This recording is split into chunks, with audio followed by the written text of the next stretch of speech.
Alright, hi everybody, it's Bonkai922 yet again. This time some anime. Yeah, do one at least.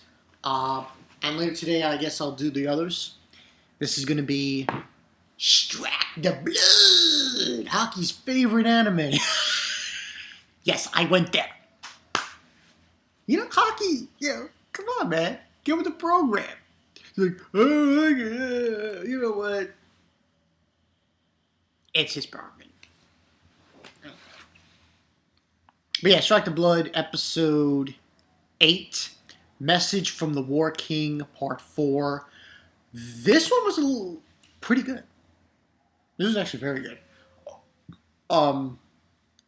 In this episode, basically is the conclusion of it. First half, really, nothing's really happening in the first half of this episode. It's really just Cujo. He's fighting the Nalakarov. Karav. That's the whole. That's the name of the holy weapon. It's kind of hard to say. And at first, it's just one of them, because what eventually happens is we find out there are more of them. Oh boy, when I say more, I mean more. But in fact, one of them, and he uses his familiar to attack it with.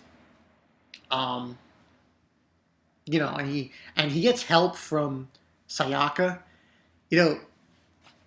See, I don't like her, but she's got her moments. Yeah, she was actually very good in this episode, I have to say, because I kind of knew this from the intro, the opening, but apparently, and you hear the noise outside, it's the wind. Don't live here. It's fucking cold. Anyway, I knew that there was something strange about her weapon, because it's shown in the opening. I mean, come on. It's shown in the opening. It's obvious.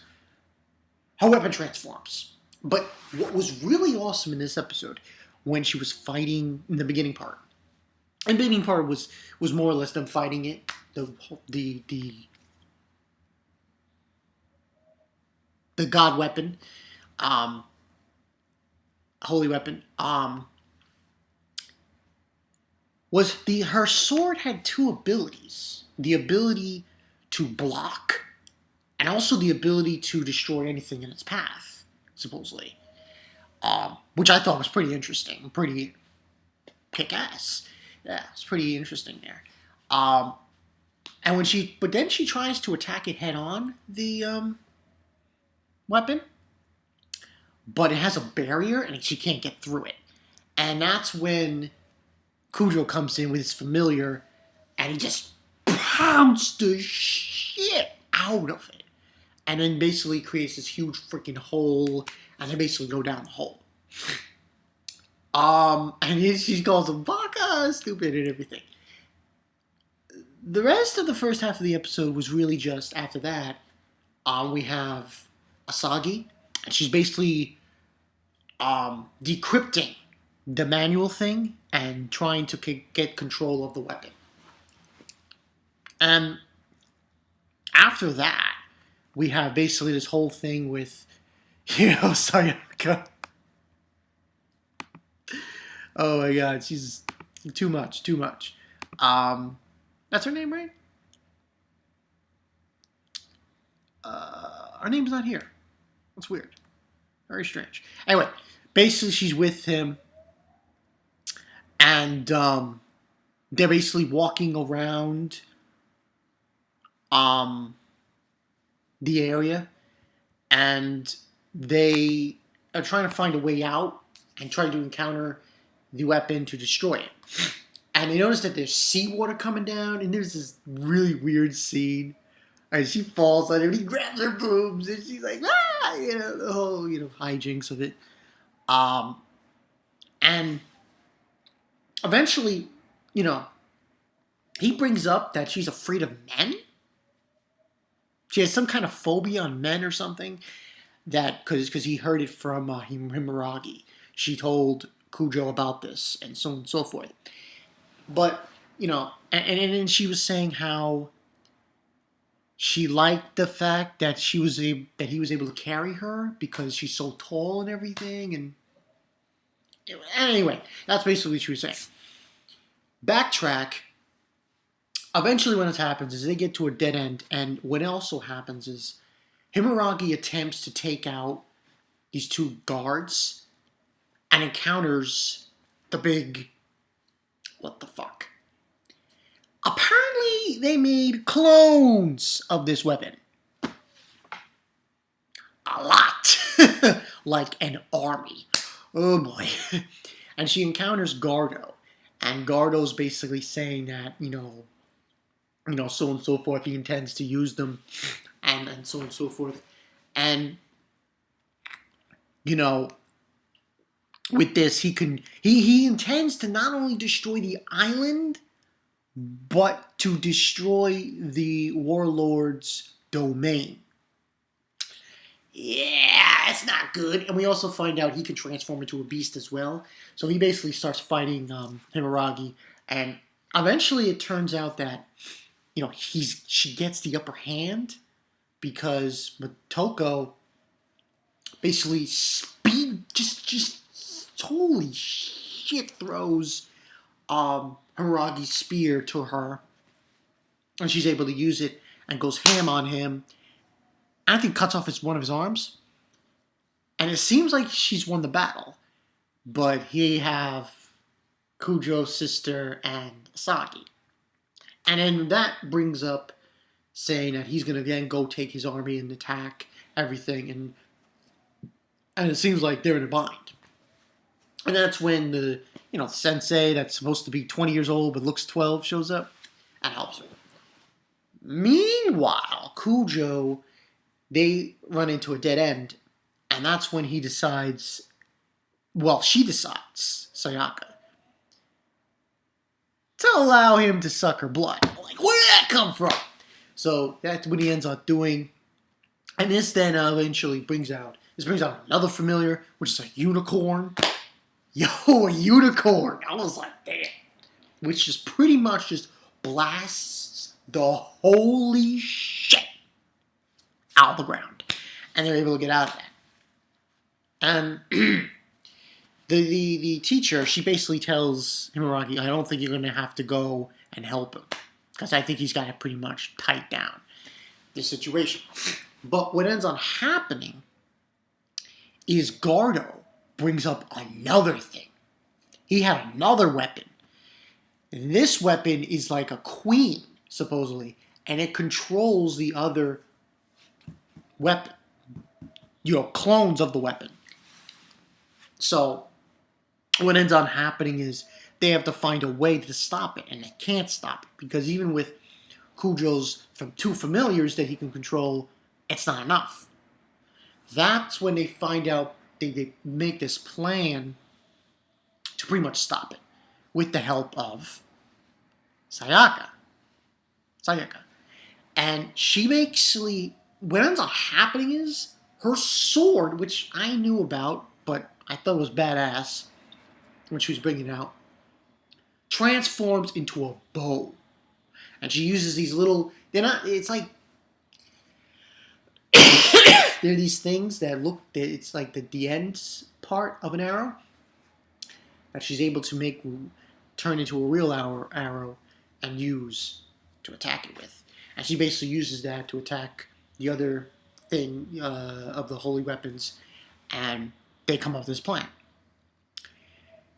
to distract it and to attack it and to get into the command center of where Gardo is and play this message from the phone. It's a safe device that, when played, will self-destruct all of the weapons, and that'll be in that. So, by using both of his familiars at the same time, they're able to do that, and they destroy it. Pretty much. Those pretty beastly action sequences in this episode, actually. I think overall rating, I'll give this a 4. I wanted to go 4.5, but I think a 4 is more appropriate.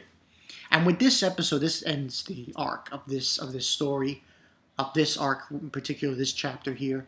And after that whole scenario happens, we have a few scenes that were interesting. We had Valter, who's I believe the first ancestor. He gets this piece of paper from this person who happens to be, I think, the head of the Lion organization, Lion King organization, which is, I think, something to do with him instituting a demon group, some kind of demon organization within on the island, kind of thing. And this basically where it ends there. And but we get an extra scene with Asagi, and she's in the hospital, and everything's okay. We have this, she tricks Kujo into kissing her. And Rocky sees it, his sister sees it. It was like come on. And he calls him an idiot, the whole thing. But that's pretty much what happened in the episode. Overall, pretty good. I mean, pretty good action sequences. Like the second part a lot more than the first half. Second half was really great. Because the second half started with the freaking unicorn coming out of the freaking ground and shit. And that was pretty hyped. And you saw Sayaka showing off that bow and arrow thing. So that was also an extra little thing there. So pretty good episode. And next week we're gonna get this new arc going into the anime. Kind of a different story from what I'm looking at it. It has to do with cats. I don't know what that's about. But I think what it was called, we'll get what the episode name was. Angel in Flames, Part 1. So, I think what that is, because I noticed that the person we see in the episode, in the preview, is someone you see in the intro. So, don't know specifically who they are and what it's about, but you're thinking Angels in Flames, like, damn, like how crazy is that going to be? But all I know is it involves cats, and we have this one girl with like this kind of silvery hair. So maybe that's the angel. Who knows? We'll have to wait and see to find out. But overall, good episode. Like I said, 4 out of 5. Wait and see next week. Yeah. And as far as I know, yeah, it's going to be 24 episodes, this series. So this is going to dip into January as we go along. So, yeah. That's pretty much it. So yeah, that's pretty much it, people. Bankai 922, good episode, good action sequences, and some groping from Kujo. Yeah. So yeah. I know this isn't the huge favorite from some people, but I think this is a good show. It's a good action show, give or take a few. And some comedy in the mix, and it's doing well. I know a lot of people say, "Oh, that episode kept this up," but I think it's going well. It's going well. I'm guessing what's going to happen. I have a feeling he's going to suck Asagi's blood. I have a feeling. I could be wrong about it though, because I don't know how many familiars he has at his disposal, and if in order for him to control all the familiars, he has to keep sucking blood from different girls, then I guess that's what he'll have to do. At least that's what I think anyway. But tell me what you guys think in the comments section below. But anyway, yeah. So that's pretty much it, people. Bankai 922. See you guys later. Kujo did it. Used 2 familiars at the same time and knock that mother down. So yeah, I'll see you guys later. Peace.